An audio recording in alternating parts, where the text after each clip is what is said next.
dribble. The champ is here. I must be the greatest. The champ is here. I'm going to continue to stand with the people. The champ is here. I will not lose. I'm a bad man. I took up the world. Yes, welcome. You could have been anywhere in the world, but you're here with me. My name is EJ, and I got my man. MH. Yes, he's a DB of the show, and we are Black in Sports, giving a voice to the culture that won't shut up and dribble. Here, interviewing the best professionals in the game and in the boardroom. We're laughing at it all, covering it all, while providing a platform to be heard. So without further ado, what we like to do is we welcome our guests to the show. And I'm going to start with a question on this episode. If you can, you've heard of Wilson, you heard of Nike, you heard of Lululemon, but can you name just one Black apparel athlete company, right? So you don't have to guess any longer. We brought one in today. We got Mr. Rodney Wilkins in today. So let's clap it up for the CEO, Rodney Wilkins. All right, so I would like to start the show off as a shoot your shot moment. All right, so Rodney, this is where you talk about a time that you bet on yourself. It could have been early on in your career, during your high school days, even currently now, but just a shoot your shot moment. Give us a quick story about how either it went well or it didn't go so well. Yeah. So I'm a veteran in the military. I spent 7.5, almost 8 years in the Navy. Worked my way up to E5, high ranking. At the time, I was overseas, and with all the incentives and everything added up, I was making well over $100,000 a year. Okay. But my heart just wasn't in it no more anymore, and I felt as if there was something inside of me that was calling me to better, bigger, and it was unknown. And so I bet on myself. I was like, all right, I can either stay in this, be comfortable with the $100K that I'm making a year, and it's only going to, progress from there. Right. Or, I can, get out and figure it out on my own. And so I ended up doing that last year. I ended up getting out right before the pandemic hit too, right in March 2020 is when I got out. And then, April and May is when everything started to go haywire. But I got out and I had my plan set. I said, I'm going to, go into the stock market. I'm going to go into entrepreneurship, what I've always wanted to do, which has never had time, working 14, 15-hour days every day. Right. You don't really have time to, study up and get your, everything going. And so I bet on myself, and here we are, man, Blackletics. There we go. So we're going to get into all of that good stuff, man. All right, for sure. So Rodney, athletics, what drew you to athletics? Where was your start for, I guess, your love for athletics in general? It started, man, when I was a kid, I always liked sports. So I grew up in a house with like all girls. So getting outside with sports was like my escape, man. It was like my paradise, my sanctuary. Just being with, a bunch of guys, man, and, just hooping and playing football, wrestling, whatever it is, that was just something competitive and athletic. I always loved that. And so once I started getting into, more organized sports, like, the basketball, the track and football and stuff like that, I'll never forget, somebody told me that a lot of things that you learn in sports, you're going to be able to use it in life. And so, I grew up single parent household with, just me and my mother, my two sisters. We lived in the house with my auntie as well, and she had 2 daughters. So I'm in a house with 6 girls, and it's just me and a girl dog. We have a girl dog. No escape, man. No escape. Just all of them all over the place. But yeah, man, I just fell in love with it then, man. The competitiveness, I wasn't really getting that competitive drive in the house. It was just all women. But, when I go around my cousins or around guys, we're playing sports and, we're being rough and doing our thing, man. And so that's when I really fell in love with it, man. Got you. And so none of the sisters or anyone had any kind of sports or any kind of playing days in their career? Yeah, man. So my sister, my youngest sister, she did track. She ran track in middle school. And then my older cousin, who I was in the house with, she actually played basketball. She was actually dope. She was actually good. She beat me up until she couldn't. So, yeah. Yeah. So what sports you did? Was it high school you started running track? Yeah, high school I started running track, but all throughout middle school, elementary, and stuff like that, I was primarily basketball. Okay. Yeah, primarily basketball. Yeah. So Detroit. I know you Yeah, grew up sir. in Detroit, so Detroit. big Pistons fan. I guess staying on the basketball topic. Of course, I'm definitely a Pistons fan for sure. For sure. My heart's been getting broken for the last 10 years, but it is what it is, man. It's a hard life being a Detroit sports fan as a whole. So we talked about a little bit offline, but I want the audience to know kind of somebody that you looked up to on the Pistons that we share a hometown with, and what about his game that drew you to him? Chauncey Billups, man, hands down, it was Chauncey Billups, man. I don't know what it was, man. I really think it was just his swag, how he was so smooth, the way he moved and how he dribbled. He was pulling up from Curry range before Curry was doing it. You know what I'm saying? He was a floor general, man. He was actually what, is considered a point guard.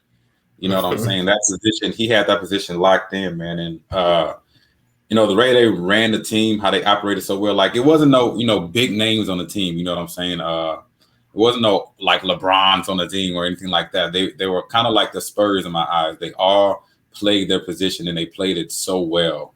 And they had that floor general in Chauncey, man. He'll just come down the court.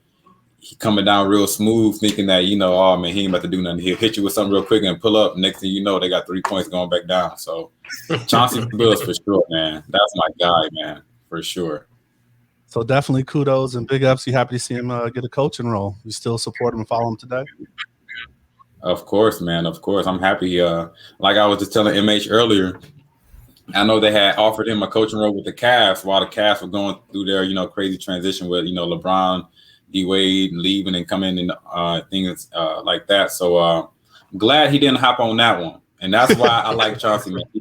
He's real strategic how he moves, man. I'm telling you, he's real strategic. He's like, nah, something better gonna come.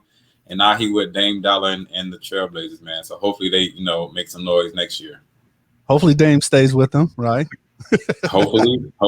If he goes to the Lakers, then I don't blame him. Super team. They said, nah, man, nah. That's the wrong coast. He can go over to the Knicks or to New York and go. Oh, here we go. We fine with that. Here we go. On the Detroit topic, and this. Yeah, he does that. He does that, Rodney. What's your thoughts on Ben Wallace was a teammate or a member of that championship Pistons team. Mm-hmm. I think he's a finalist for Hall of Fame moving up, to next year. What's your thoughts on Ben Wallace being a Hall of Fame? Well deserved. So what's kind of your thoughts on it? Well deserved, and that's not even me being biased. Man. Well deserved, man. So let's get back up for that then. Well deserved. Okay. Yeah, well deserved, man. Well deserved. I mean, NBA champion. Okay, I feel like I want to say in order to be in the Hall of Fame, you got to be a champion. But being a champion, you got to get you, a lot of leg up when it comes to however they vote or do, their processes. But also, he's, 2-time defensive player of the year, 2-3-time defensive player of the year. Yeah. And while he was on say it again. He was a beast in the lane. I mean, you wasn't coming in there. Yeah, he was a beast. I mean, if you can contain Shaq in a whole series, you know what I'm saying? And Shaq is a Hall of Famer. He contained Shaq, man, defensive player of the year, NBA champion. I don't even know how many time All-Star he was. Like, that's Hall of Fame material. If that's not Hall of Fame material, man, then I don't know what is. I really don't know what is. Yeah, I mean, I'm gonna lean to you on that one. Your expertise, you saw him up close and personal, but there was a lot of explaining with the hands that leads to me to think that maybe he's not supposed to make the cut right away. But I'm gonna ride with you on that one. All right, bet I appreciate that. So now that was like before, are there any current players that you like look up to, and as the game's evolved in this new game that we're looking at? LeBron for sure. I've always been Kobe. Kobe has always been my favorite player. Okay. Growing up, but LeBron, absolutely. I'm gonna say something real controversial. Y'all gonna hate me for this, but I'll say it like this: he is my GOAT. he is my GOAT. Me personally, for what he stands for, it's just my voting. How I vote for these GOATs, he's mine. But I like LaMelo Ball. Man, just a bright young talent you are, man. You just got it all together, man. That makes sense. He is the GOAT. I appreciate he is that. the GOAT. LaMelo you okay? Ball, yeah, I think there was just something just hit me in my eye. Yeah, something out your eye. Yeah, something put me in my eye. No, LaMelo, definitely, man. He came in and shocked people, right? Because it was all that hype with his two brothers that came before him. And I mean, he came up in and said, "Yo, I'm just go ahead and take this rookie of the year award." So no, he's definitely a young talent. Yeah, for sure, man. And so going back to high school too, you were a swimmer, right? I did. You did swim. So you broke the stigma that we can't swim. So. I broke the stigma, man. I stand on that too. I broke the stigma. I stand on that too. How many of us were on the team when you were in high school? Man, it was two of us. Me and my homeboy, man. We were both like, because I wasn't playing basketball anymore. Like, I gave up basketball. And so, swimming was during basketball season. So I wanted to do something. And I knew I was going into the Navy to be a SEAL. So I knew I had to know how to swim really well. I already knew how to swim. I was comfortable in the water. Gotcha. But I knew I was going to have to be able to be more comfortable. So, and then he also went to the Navy. So we both kind of joined at the same time. Kind of did like, he was joining, I was joining. Let's do this together. So he joined. So I was just like, man, let's. He actually was like, let's, swim on the swim team. He did it a year before me, and I was like, I ain't on swim team. Like, what does that look like? I go to the gym and do that by myself. I'm about to be swimming on the swim team, but I did it, man. And it was I seen one other black person in the whole league. One other black person, and he wasn't that good, but he was swimming. So I cheered him on. He was there though. He was a pioneer. He was there. He was there, man. So since we're talking to both kind of sprinting, we usually ask this, and I think we just got excited, but what were your events in track and what were your events swimming? So my events in swimming, I think it was the 50 freestyle. Okay. And the 50 relay, or one of the relays. I can't remember. I did 1 year swim and that was it. So you just got in what you needed. I got what I needed and that was it. So I think it was like the 200 relay. Either way it go, I was a sprinter, a 50 meter down and back. That's it, because I couldn't do nothing more than that. And track, I was a hurdler. So I did the 110 hurdles, 300 hurdles, and I did the 4x4 and the 4x2. So I was 4 events every track meet. Yeah, those put hair on your chest for real, particularly the 4x4 and the 300 meter hurdles. But yeah, as a person that keeps the stereotype alive, because I cannot swim, I wanna kind of get into your mental aspect about just a swim meet, the competition. Being one of the only faces in the pool. What was just that? How did you take that in high school? So I went to a mixed high school. So I went straight from a Detroit public school to a mixed high school. My mom, with the high school that I was getting ready to go to, my mom was just like, I can't put you in that. And my mentality then, she was like, no, it's not happening. So she moved us out. So I went to like a mixed high school. So a lot of my classes that I was in, I was always like the only black person in the class. What was the high school in the D? What was the name of it? The high school was named Lance Cruz North. So it's a little bit outside of Detroit. But the school that I grew up in, I was born and raised in, honestly, when it comes to school, is Detroit Edison. It's called DEPSA. That's the school that I went to. But how did I feel being the only one on the swim team, pretty much, or one of the only black people? I embraced it. I embraced it because I looked at it as, I'm representing us. Mm-hmm. And unfamiliar territory and, unknown spaces. I'm telling you, I only seen one other black person and he looked just as lost as we did. But I right. We seen each other like, I see you, you see me. We locked in. Cool.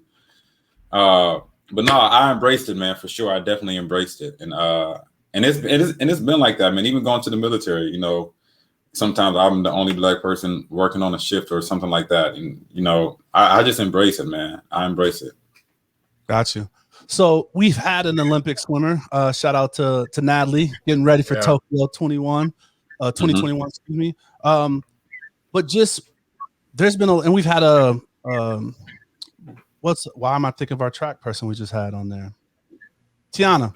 We just had Tiana, and there's just like a lot of talk going on around the Olympics. I wanted to get your thoughts on where you feel, because we're going to get into your brand. What's going on with the Olympics about the IOC, them not allowing, any kind of protest or demonstration without some kind of backlash, the Shikari thing, or even just the health and safety.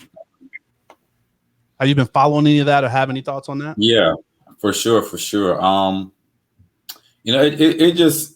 It just shows you how the stereotypes, the prejudiceness, the constant, making laws and rules that's singling out Black people, or Black culture.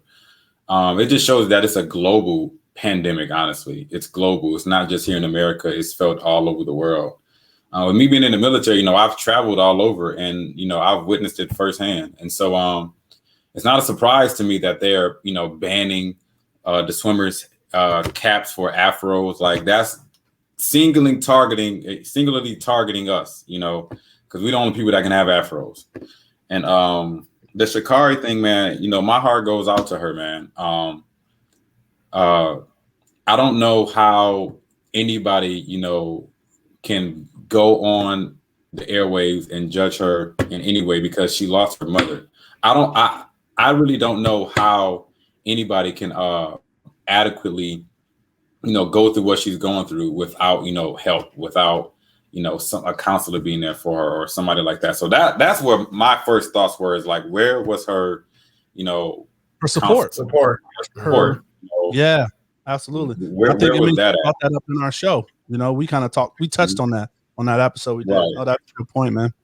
Right. I caught a little bit of it too. But that's the first thing that, me and my wife talked about it when I seen it, because I was happy that she went, because I have been following her since she had been at LSU. Oh, okay.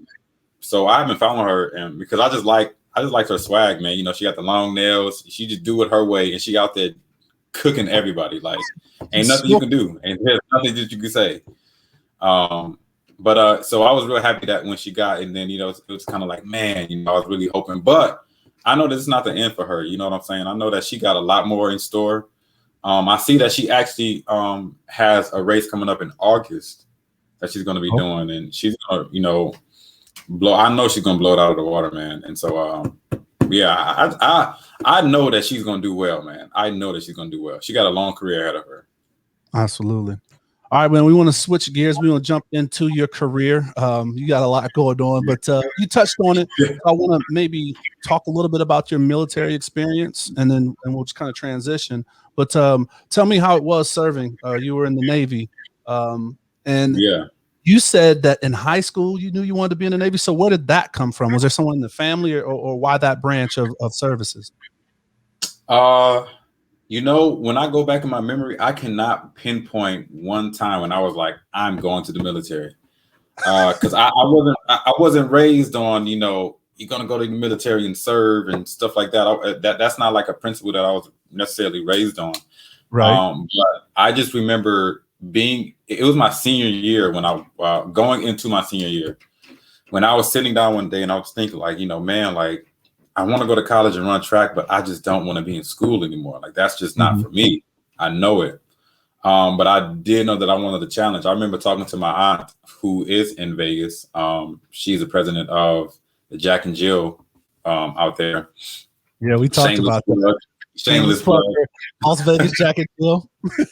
Yeah, but now I was talking to her, man, and I was like, I want a challenge and things like that. And I remember researching, things about the military. First, it was the Army, then it was the Marines. Then I didn't really look at the Air Force too much.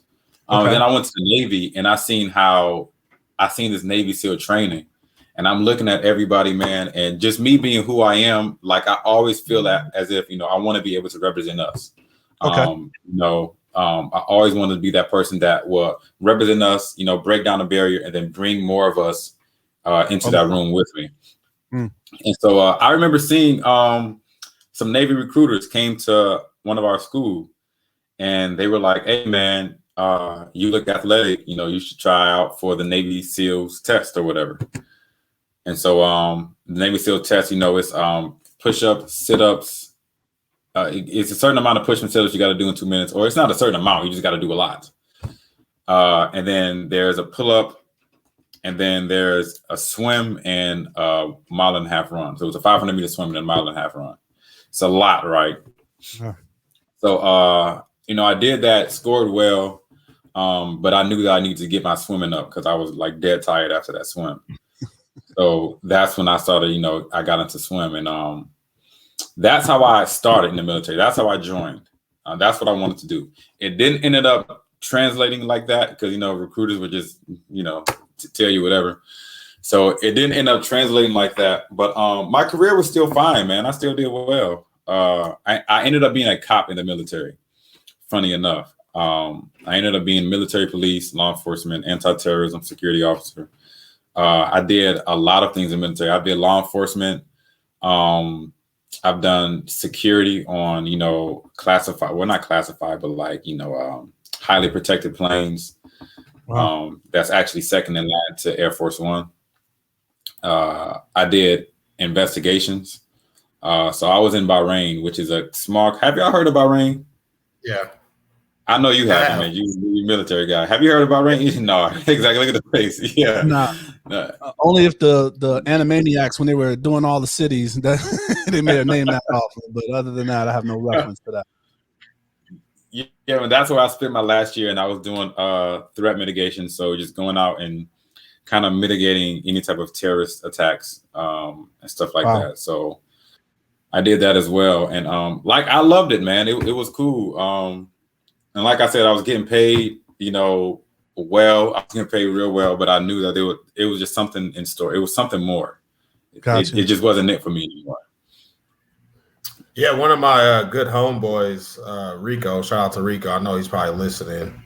He actually, that's the reason I know about Bahrain, because he was actually stationed there. He was in the Navy as well. I think he just got out less than 5 years ago as well. So small world. But I know you've lived in a lot of different places. I've been associated with a lot of different people from a lot of different areas. What are some of the things that you learned in the military? What were some of your favorite stops? And before you go, I think that's one of the best things about the military. I always say that I think I can talk to anybody throughout my walk of life, and I can find something in common with them just because I've seen a lot of things and been a lot of places, right? So what are some of the things that you learned, and what were some of your favorite stops while you were in the Navy? My favorite stop, hands down, was Okinawa, Japan. Hands down. You were there as well? I was born in Tokyo, so my parents did Air Force. So I was at Yokota Air Force Base for a little bit. Okay.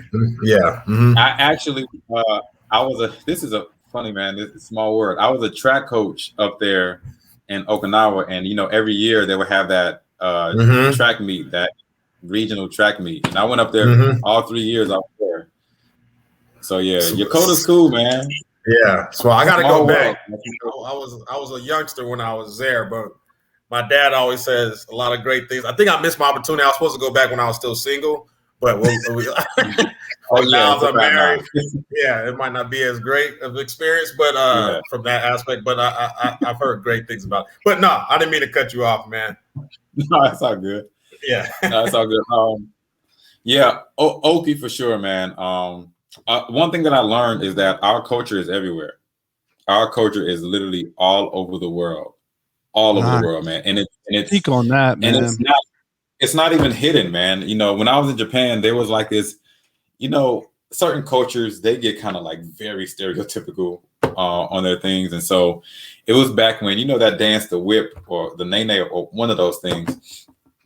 There was like this hip hop store inside this little area, and like they had all the mannequins like doing the nene. I thought it was the funniest thing in the world. They were sagging and everything, man. I actually have a picture. I have a picture on my Instagram, man. I got to show y'all that. But yeah, just that our culture is everywhere, man, for sure. Our culture is everywhere, and it's celebrated everywhere.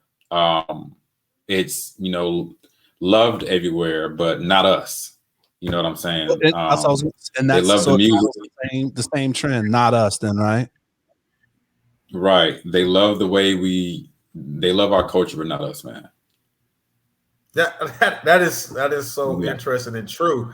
My parents, when I was in college, they were stationed in Turkey.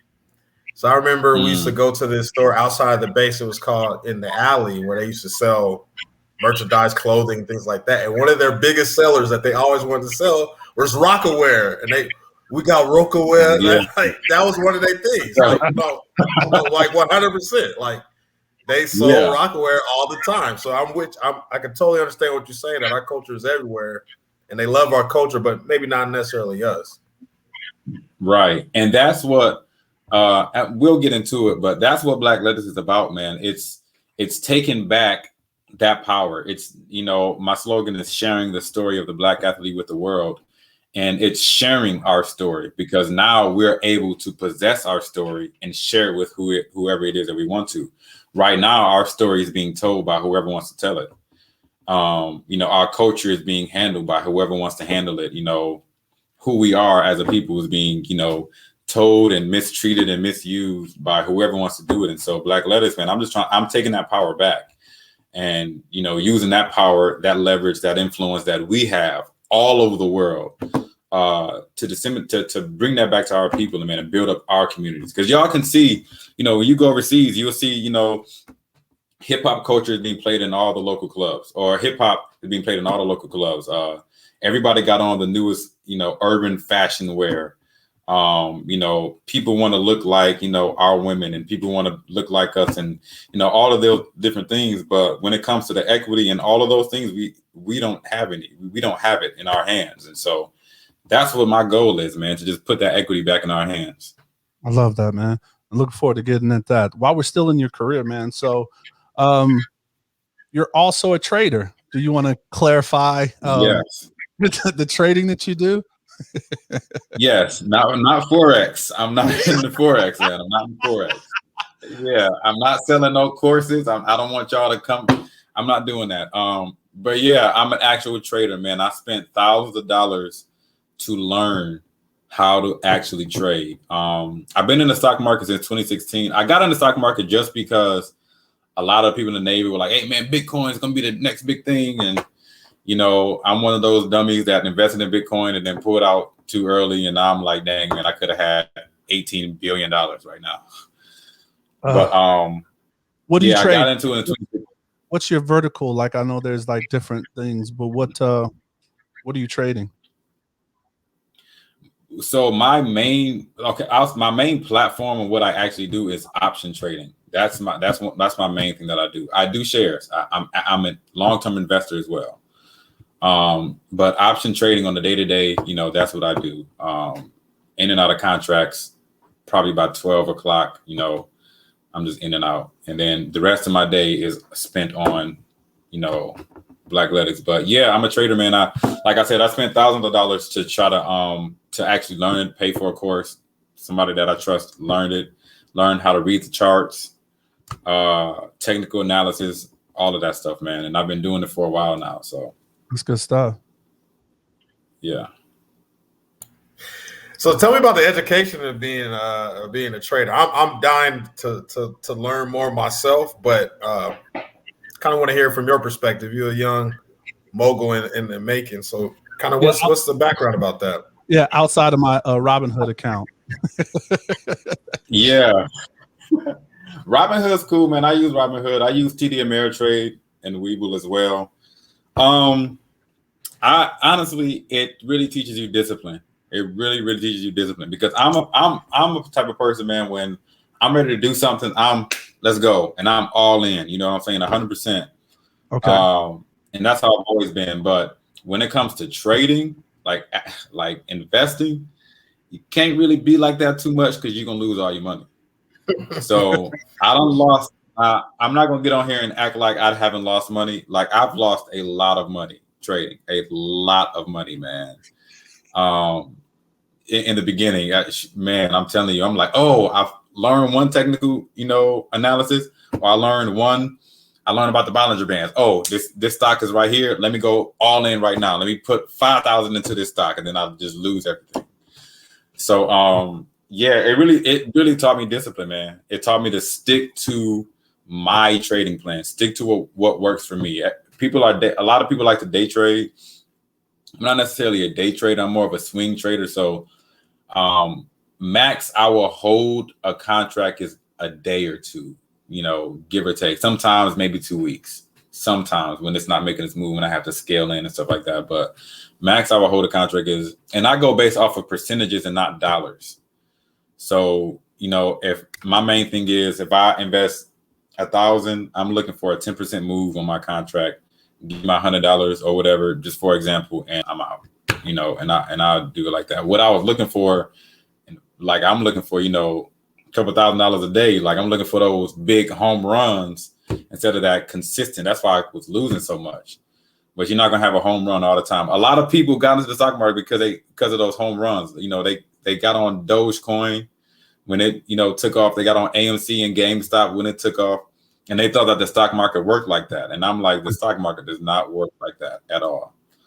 And so, so while everybody was, on AMC and GameStop trying to get these home runs, I'm over here just let me get my 10% a day and I'm cool.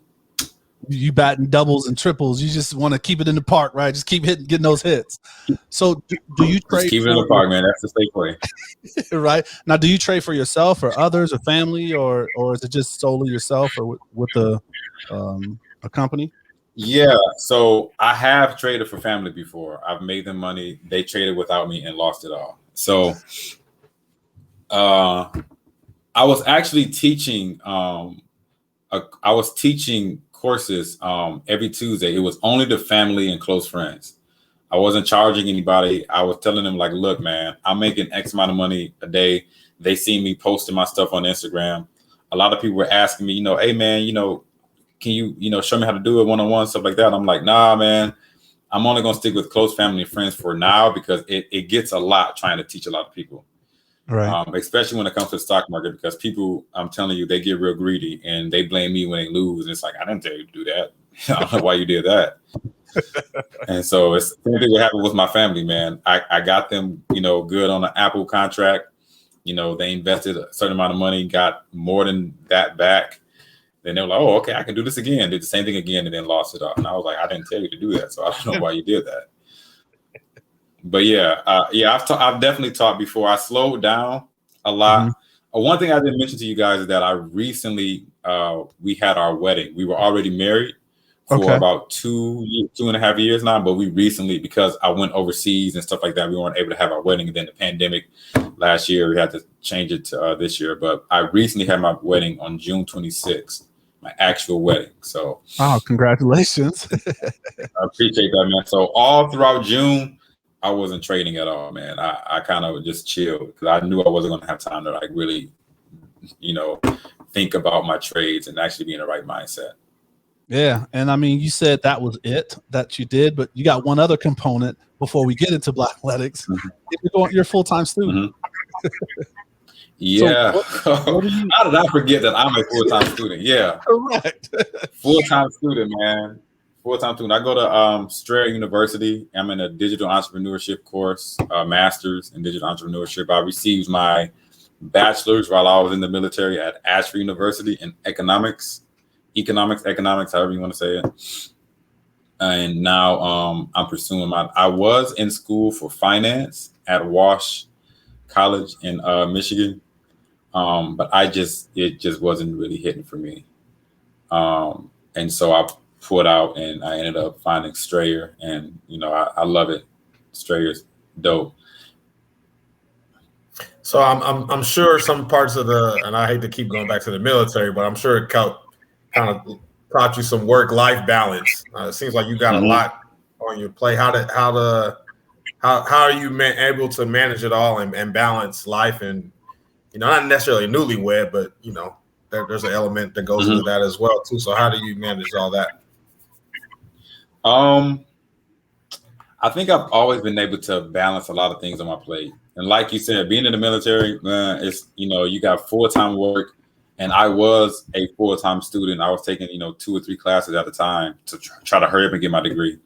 And then, I'm still active in, extracurricular activities, while I was in the military, whether it's coaching or doing certain activities within the military. I was a supervisor as well. So, I was supervising like 18, 19 people. So it was a lot, man, but I was able to balance it very, very well. And so here we are now, man, doing the stocks every day, doing Blackletics, answering emails. People saying, hey, I ain't got my shirt yet. I'm like, did you check your tracking number? No, I didn't. I set this up for a reason. People just, they ask all type of crazy questions, man. My bad in the future. My bad in advance, because I'm one of those that will say it's all that. good, So, man. It's all good, man. I apologize in advance. But look, we got good customer service here, man. I don't get mad at nobody. You're not gonna see me get mad because I'm on the email, so you're not gonna see me, cussing you out behind the email. But I'm real professional, man. Real professional. And then I got since this NIL came out, I have a lot of people trying to figure out how they can get in the door with Blackletics. Yeah. And so me, having to run through the legalities and trying to see, what's the best fit for them coming through and doing some work with us, man. It's nonstop work, man. And then I have a wife on top of that. There you go. So it's nonstop work, man. Nonstop. Right. And then I definitely have some resources for you. So on the NIL stuff, so we'll definitely chop it up offline for that. All right, for sure. I appreciate that. So now, man, we want to get into quick hits. MH, this is you, man. You ready for the quick hits? Turn your mic on. Yeah, my bad, man. I am. Baby was crying. Let me pull him back up here. I am. All right. So, Rodney, just kind of a couple of quick questions. So, Detroit, you got a dinner, right? You got a dinner. You're gonna invite 4 guests from Detroit or representing Detroit, however you want to take it. Who's your 4 dinner guests? My 4 dinner guests is going to be my wife, for sure. Good move. Really good move. Right. That's a dead giveaway. My wife, for sure. And it would have to be my homeboy, my brother, Chris, and his girl, for sure.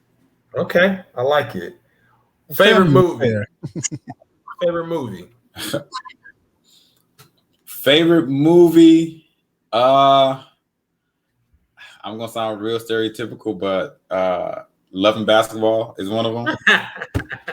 But the Endgame, Avengers Endgame, for sure. For sure. I gotta follow Infinity War. Go ahead. Okay, for Love and Basketball, which one is better, Love and Basketball or The Wood? Love and Basketball because it's sports. I'm a sports guy, so okay. I love The Wood though. The Wood is a classic. It's a classic.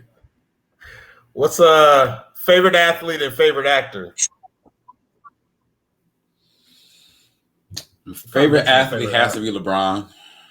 I'm more of a story guy. I like the story of LeBron, where he came from, and then what he's doing now. Like I love it. Favorite actor has to be Denzel, man. Denzel for sure. You got a Mount Rushmore of Denzel movies you would throw in there? A Mount Rushmore Denzel movies. Training Day for sure. I liked Fences. Okay.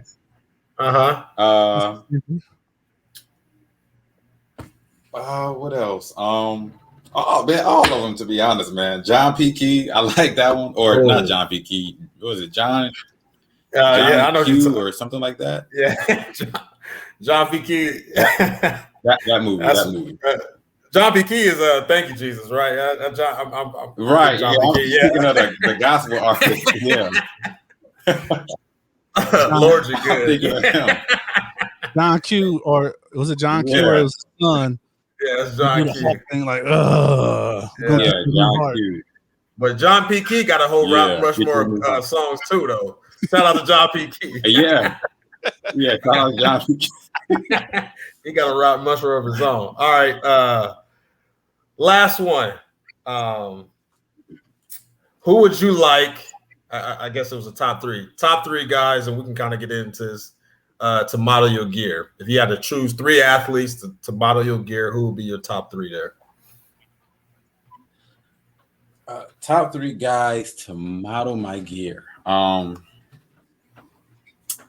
think for one, it'll have to be Marcus. I can't remember his last name. He's a soccer player who they just put in. He missed the spot kick. And they, you know, are being real racist towards him right now over there. And all that rhetoric and all of Europe. that from him, But him from the Euro games or whatever it was. Yeah. Yeah.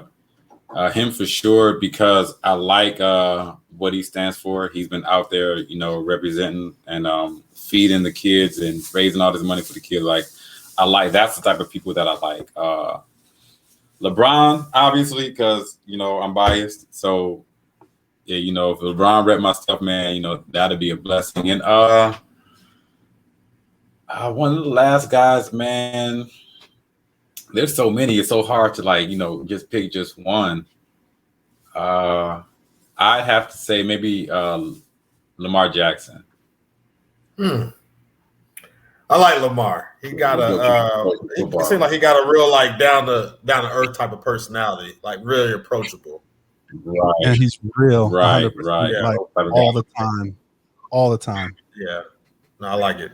Yeah. You got one, EJ? For sure. No, man, those are perfect. And I think it's this great segue into what we've all came here for. So we're going to want to jump into the winner's circle, man, and talk about Blackletics, man. One of your Jamaican team jobs you got going on right now. But tell us about, like, how you started, and you've touched on a little bit about it, and where the name, why that was the name you ultimately chose. So, right when I got out of the military, I had a nonprofit sports league. It was called the GBL, the Gathering Betterment League. That's kind of what I wanted to get into, you know, helping the youth as far as a nonprofit, you know, giving grants to, you know, kids, giving out scholarships and things like that. But when the whole pandemic hit, you know, I couldn't really do anything sports related. Michigan was like completely shut down. And so, but I had this term called Blackletics. And it was Black athlete combined in one word, our culture and athletics combined in one word, so that it's never separate. You know, we bring our culture to sports, which is why sports have evolved the way that it has. And so I had that word, and I was like, man, I want to sell shirts, you know, doing this. And then I started to like go through the motions of, you know, making a website, Black Lead website and stuff like that. And I was going through the trademarks and stuff like that. And now I was like, man, there's something more. It's not just, I don't want it to just be a t-shirt brand. I want it to be an actual movement, an actual company, an actual athletic wear company, to where we're not just selling t-shirts. I'm selling shorts, and I'm selling, you know, under, you know, armor type, you know, gear, the compression shirts and the compression shorts. And I'm selling full out athletic gear to everybody. Right. And the name just kind of came to me one day. It was like Black and Athletic, Blackletics. And it just kind of snapped from me one day. And I was like, that's hard, man. That's it right there. And so Blackletics, man, that's where, you know, kind of where I got the name from. So you asked me what kind of motivated me and inspired me to do that? Yeah, why did you start? Because you've shared a transition. I remember Blackletics, the shirt, coming out a while ago. So I do remember that was the first, you know, generation of this kind of process. So what made you like change into it, and what's the breadth of the company now?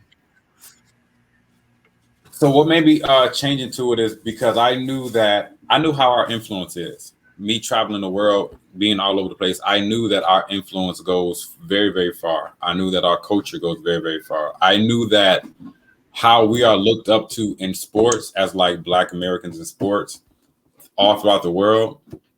Our athletes are highly, looked up to. They're highly recognized everywhere. And so my thing was, we have all of these things, Nike is, or Adidas and Reebok and all of these companies, they're using urban culture to sell their products, and they're using primarily Black athletes to promote their products. Right. And a lot of them got their start. A lot of them got their biggest breakthrough because of that. So, me doing my research on Nike, one of the reasons why Nike got like a very big breakthrough is because of Jordan, because of the Jordan brand.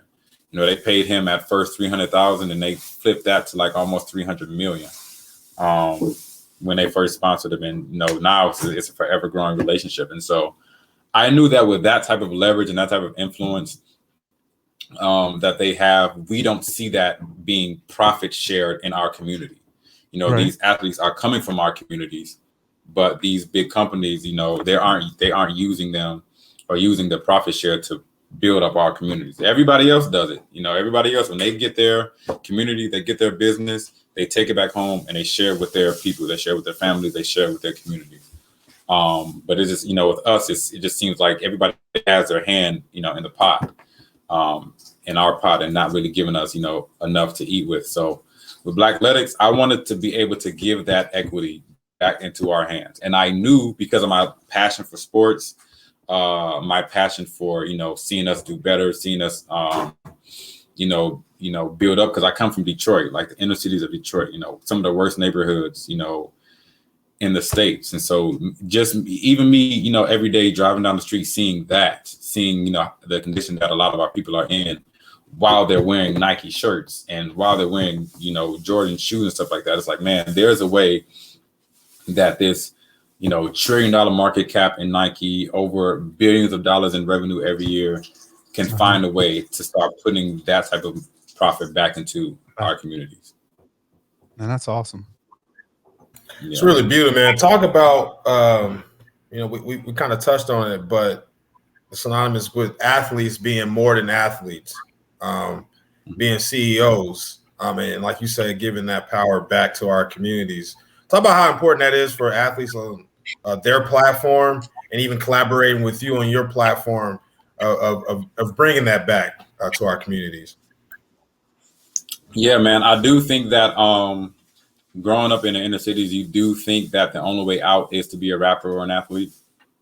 But there is so much more of a world that we're just not exposed to, because, again, we don't control our narrative.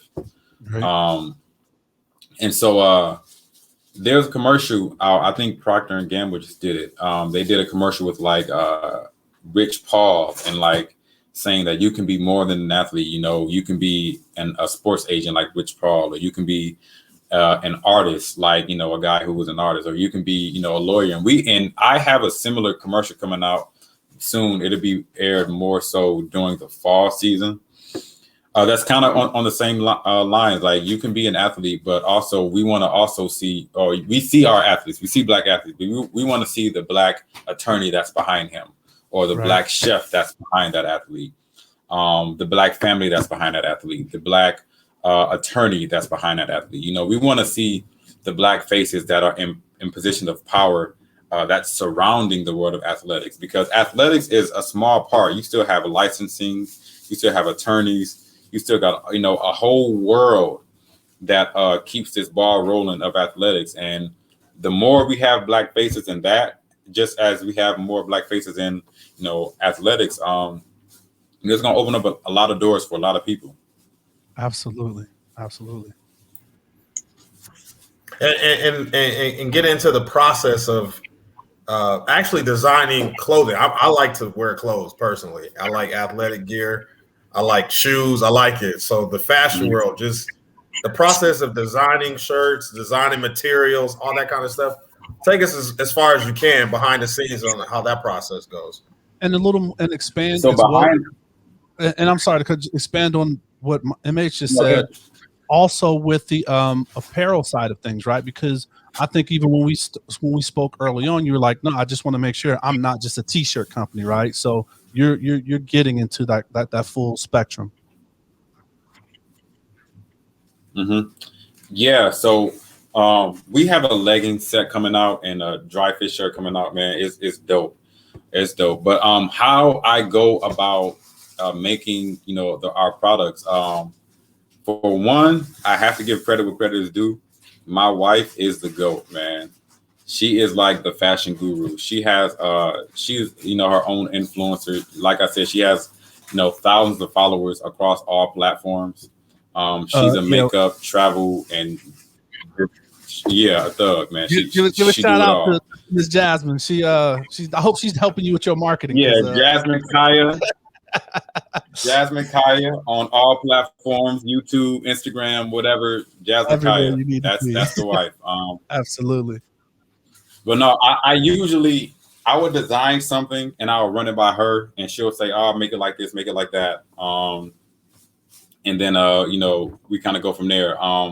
I do look for Black graphic designers because I go on Fiverr, however you want to say it. I go on there a lot, but they just never really make it how I'm envisioning it. But Black graphic designers do. So I do look for Black graphic designers. Jasmine just made our leggings top and bottom. She just designed that. So when you guys see that, that's all her. She designed it. She's a woman from a woman's perspective. And so when it comes out, man, a lot of people, we've already done like a lot of tests to send it out to a couple influencers saying, "Hey, this is what we got coming. Would you mind, doing this?" And they're like, "Oh, this is so cute. I love it. Send it over." So, yeah, man, that's kind of how I like to test things as well. So, when some other things come out that you may need, the Black and Sports perspective, just know that we here for you. I got you, man. I got you for sure. I got you. All right. So I wanted to ask this question, man. So as far as not maybe apparel, but we've seen the Big Baller brand, right? Master P comes out. He's come out with shoes. I'm sticking from the Athletics because that dude got everything from ramen noodles to pancake syrup and all of that stuff. But you've seen these guys come, chips, all of that. Is there anything you've learned? Because I like the fact that you said that I researched Nike and this is how they, pimped our game into where they are. So is there any research you've done on those guys and seen what they did and things maybe you've learned to do or not do? Yeah. Master P is one of my favorite people. Because of, what he stands for, how he's conducted himself man, he's like, he done did it all, man. He sold drugs, then he went to the NBA, and now he's a rapper. Now he's an entrepreneur, man. He done did it all. He got like a crazy perspective. But Master P, what I've learned from him is, he's very, very family oriented, but he's always making these strategic business decisions that's going to benefit Black people. And it's like that's kind of like his forefront. Like, how can I help this, Black rapper? How can I help this Black athlete? How can I help Black people and put them in a position to win?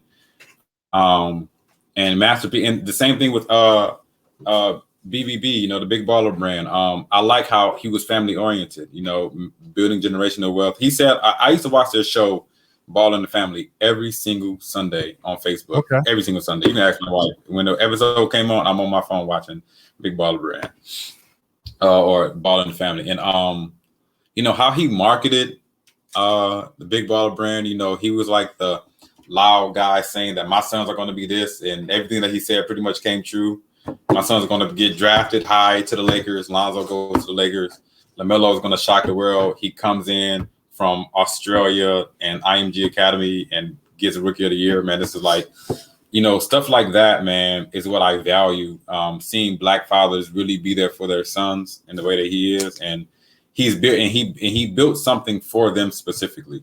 Like the Big Baller brand was for Lonzo and Jello and Melo. It was for them, and they got their first taste of what it is to sign contract and design their own shoe and all of that. So it's it's pretty much now they have the mindset now of how they can conduct themselves in and out of these contracts with either Nike or Puma or whatever they want to do. So I definitely took a lot out of LeVar Ball and Master P for sure. For sure. Yeah, touching on what you just kind of stated about what their mindset is of marketing themselves and learning how to kind of be their own CEOs.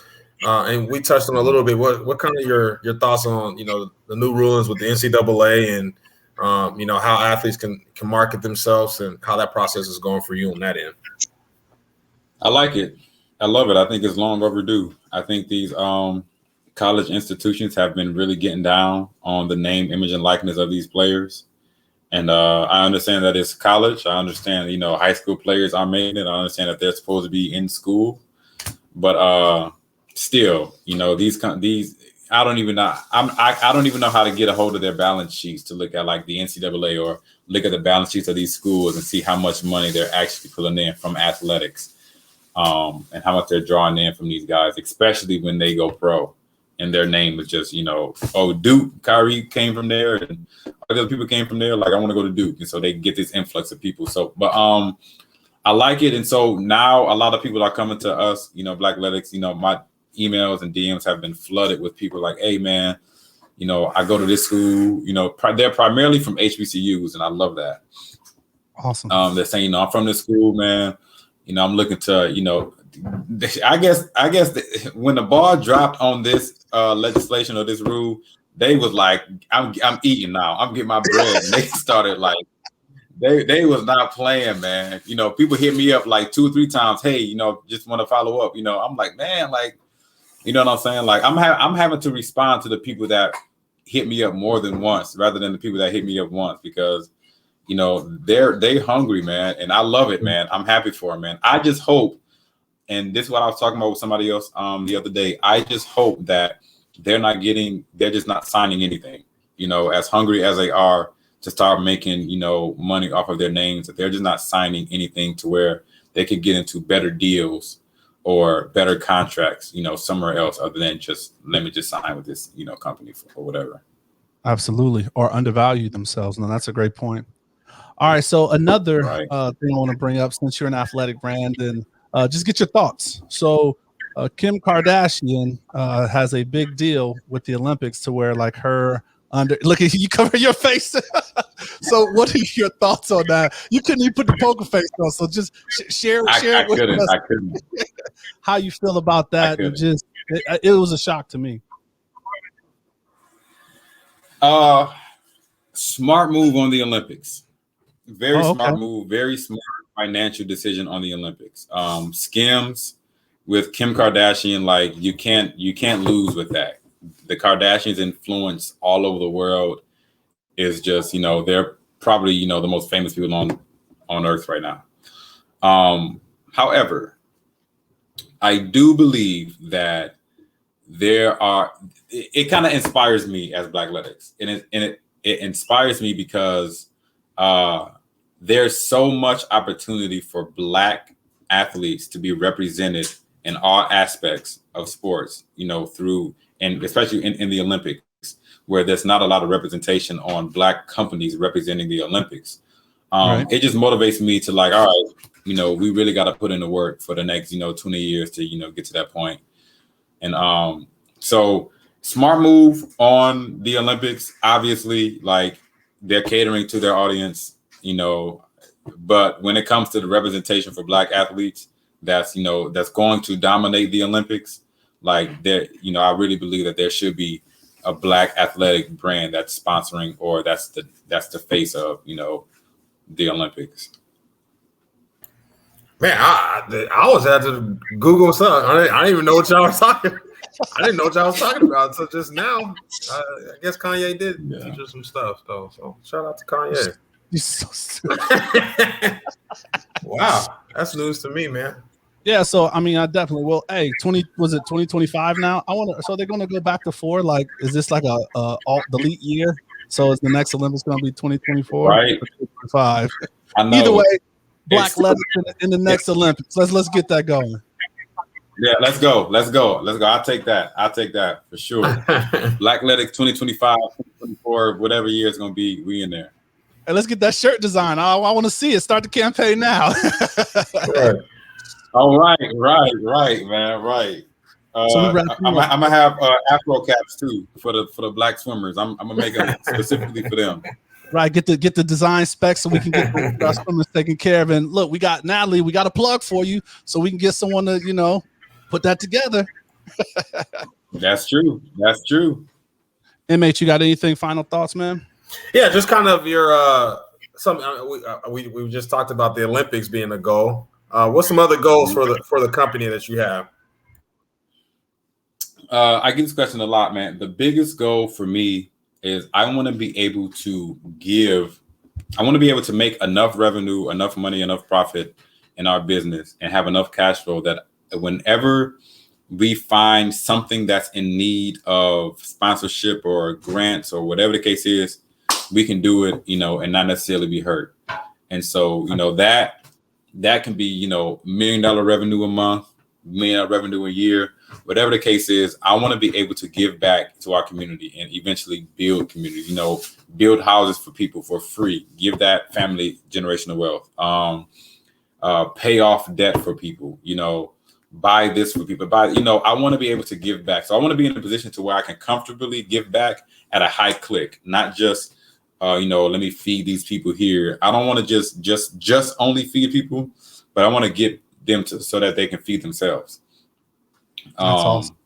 And consistently. So, but more tangible things, sponsoring, or having, endorsing, some professional athletes, getting a lot of our inner city high schools sponsored by us, Blackletics, so that, we can cut back on these costs that Nike is hitting them over the head with these uniforms. Everybody want to be sponsored by Nike and Adidas these days, but, and Nike is going to hit you over the head with these prices. So, save these schools, and these budgets, half the hassle, with talking with Nike, somebody overseas, probably, all in house, all in the States. And just making an impact, changing, the way in which we see, Black entrepreneurship, the way we're represented in all facets of life as a whole, pretty much.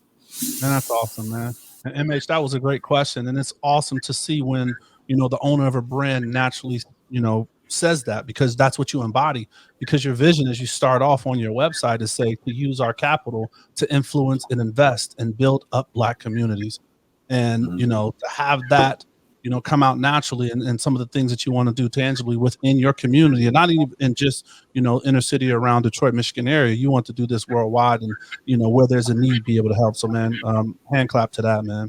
I do want to say this. I don't mean to cut you off. I do want to say this, though.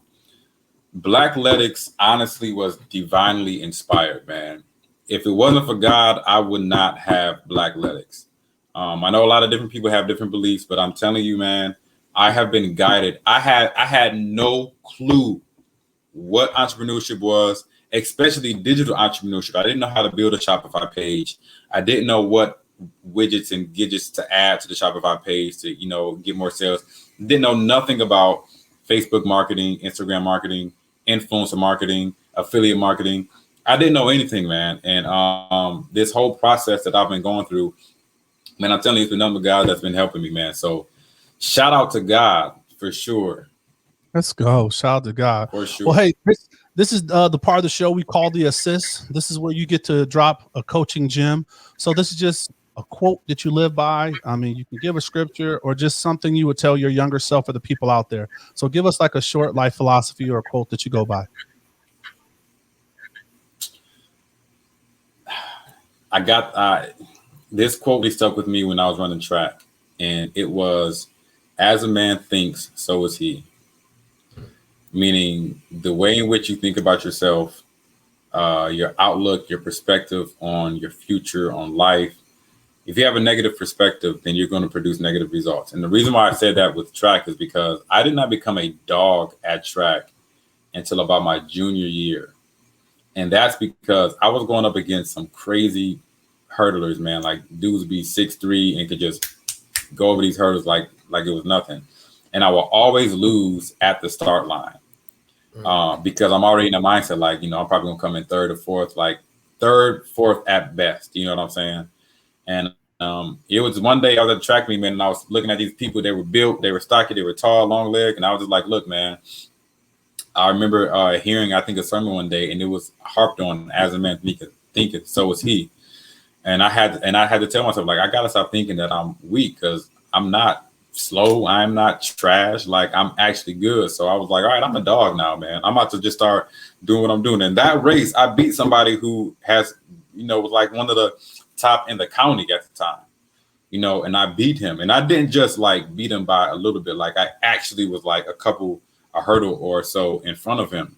Dustin. And from there, man, it was just up from there. I ended up winning MVP, back-to-back years or something like that. I won like sprint MVP one year, then MVP of the team my senior year. So, and actually, my wife played basketball. We won MVP at the same time in high school, which is kind of crazy.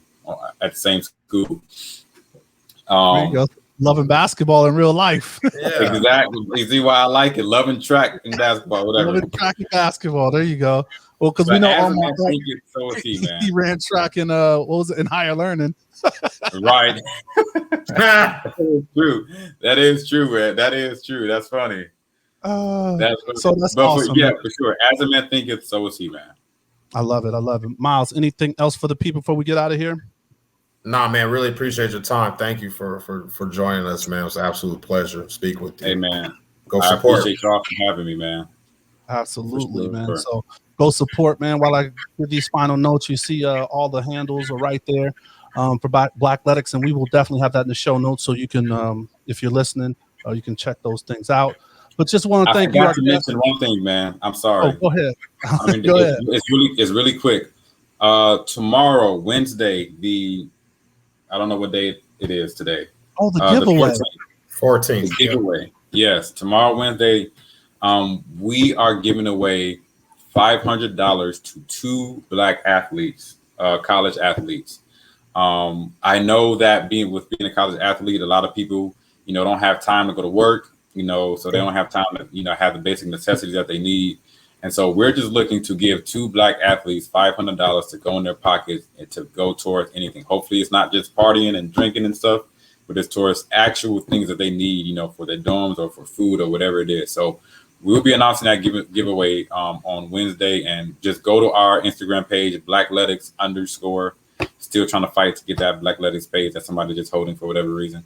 But Blackletics _ go to our page and you'll see the post and just follow along with what you have to do to be able to win that. So define athlete, because I still got a year of eligibility. My medical register. You gotta be enrolled in a college, actively on the roster. There you go. So so go check that out. We have that running on the screen. And you may miss this one. Our shows are evergreen, so whenever you're listening, still go to check Blackletics, because they may be running an offer at that time as well. So once again, I'm glad you put that on there. That was on me to remember as well. We'll repost that once we go to the site. But thank you guys all for listening. I hope you enjoyed the show. Reach out if you would like to be a sponsor of the show. And then lastly, please subscribe on YouTube, because visual representation matters. Check us out and listen to us wherever you listen to your podcast. And be safe, practice gratitude, and we're rooting for you. Screaming, all us blacks got is sports and entertainment until we even.